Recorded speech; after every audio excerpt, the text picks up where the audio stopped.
আসসালামু আলাইকুম everyone, welcome back to services day বুক।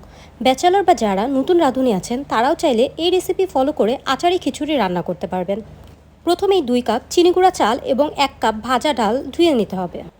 তারপর কড়াইতে দিয়ে নিতে হবে তেল। তেল গরম হলে পেঁয়াজ এবং মরিচ দিয়ে দিব, সাথে দিয়ে দিব লবণ। তারপর অ্যাড করতে থাকবো সব মশলা, আদা বাটা, রসুন বাটা, জিরা বাটা। তারপর দিয়ে দিব 2 চা চামচ হলুদের গুঁড়া, 2 চা চামচ ধনিয়ার গুঁড়া এবং লাল মরিচের গুঁড়া।